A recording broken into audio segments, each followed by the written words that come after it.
नमस्कार दोस्तों, धर्म कथन चैनल में आपका स्वागत है। गरुड़ पुराण के पिछले अध्याय यानी गरुड़ पुराण के छठे भाग में आपने जाना कि यमलोक कितना बड़ा है, वहाँ किस तरह के प्राणी रहते हैं, यमपुरी को किसने बनाया और जमपुरी की खूबसूरती कैसी है। आज की तैयारी के माध्यम से यानी गरुड़ पुराण के 7वें भाग में जमपुरी के चारों द्वारों की विशेषताओं पर विस्तार से वर्णन की जाएगी और किस द्वार से किस प्रकार की आत्मा यमपुरी में प्रवेश करती है, इसकी पूरी जानकारी आपके सामने प्रस्तुत की जाएगी। बौद्धिक और पौराणिक ज्ञान प्राप्त करने के लिए वीडियो को शुरू से अंत तक अवश्य देखें और जो भी दोस्त हमारे चैनल पर नए हैं, चैनल को सब्सक्राइब जरूर करें। तो दोस्तों, बिना ज्यादा समय बर्बाद किए आज का वीडियो शुरू करते हैं। पक्षीराज गरुड़ ने भगवान श्री विष्णु से पूछा, हे भगवान, आपने मुझे यम मार्ग का पूरा ज्ञान दिया और आपने यमराज्य की सुंदरता और यमराज के बारे में पूरी जानकारी दी है। मैं आपके प्रश्न का उत्तर सुनकर धन्य हूँ। हे प्रभु, अब मेरे मन में एक प्रश्न उठता है कि यमपुरी में 4 द्वार क्यों हैं? उन 4 द्वार की विशेषता क्या है? किस द्वार से यमपुरी में किस प्रकार की आत्मा का प्रवेश होता है?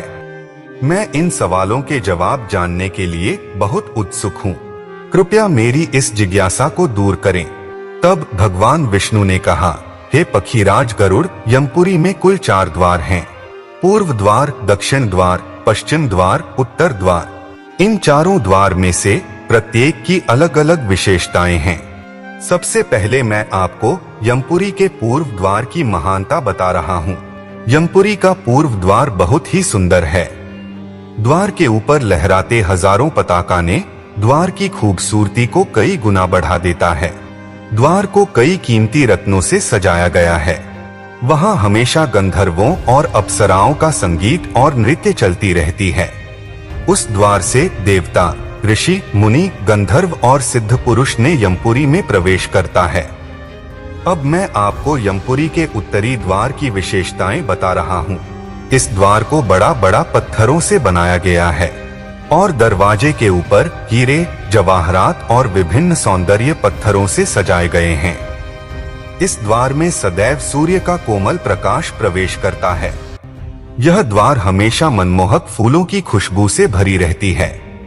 हमेशा वीणा और बेनू की मनोहर ध्वनि बजती रहती हैं।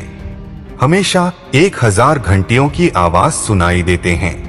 यहाँ महर्षि समुदाय हमेशा विराजमान रहता है। द्वारों के सामने हमेशा होम यज्ञ चलती रहती हैं।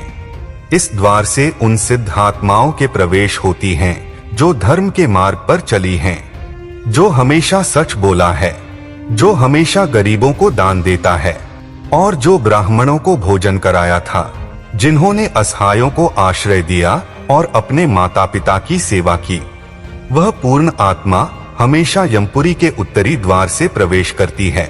हे पक्षीराज गरुड़, अब मैं आपको यमपुरी के पश्चिमी द्वार की विशेषताओं के बारे में विस्तार से बताऊंगा।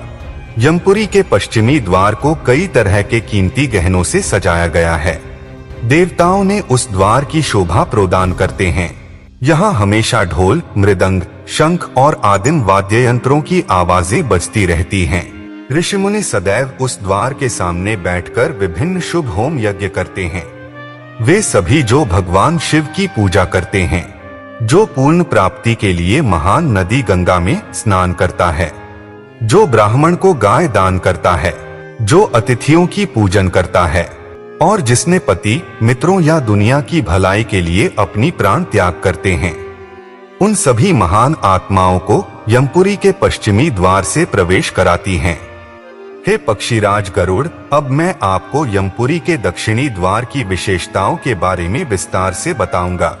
यमपुरी का दक्षिण द्वार बहुत ही खतरनाक है। वह द्वार हर प्राणी के दिलों में डर पैदा करती है। उस द्वार में आज तक सूरज की रोशनी कभी नहीं प्रवेश की। पूरा द्वार हमेशा सड़े हुए खून और मांस की गंध से भर जाता है। द्वार के सामने हमेशा भयंकर कौवे और चील उड़ते रहते हैं। द्वार पर जहरीले सांप रहते हैं और पराक्रमी यमदूत हमेशा द्वार की रखवाली करते हैं।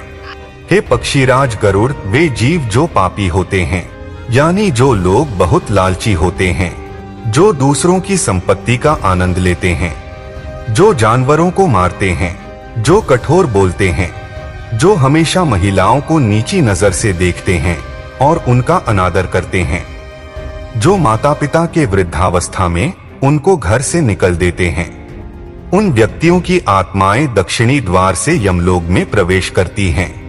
यमलोक में प्रवेश करते ही यमदूत पापी आत्मा पर धारदार हथियार से प्रहार करते हैं। उसके बाद पापी आत्मा को आग के ऊपर से खींचकर यमलोक में प्रवेश कराई जाती हैं। ऐसी भयानक पीड़ा से आत्मा कराहने लगता है और आत्मा मानव जीवन में किए गए पापों को याद करके जोर जोर से रोती है। तो दोस्तों, आज का वीडियो यहीं समाप्त करते हैं।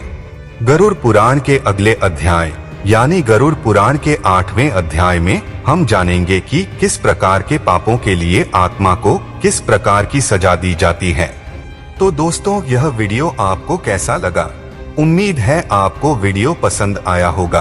अगर वीडियो अच्छा लगे तो इसे एक लाइक करना ना भूलें और चैनल को सब्सक्राइब करें और अपनी महत्वपूर्ण राय कमेंट बॉक्स में जरूर बताएं। धन्यवाद।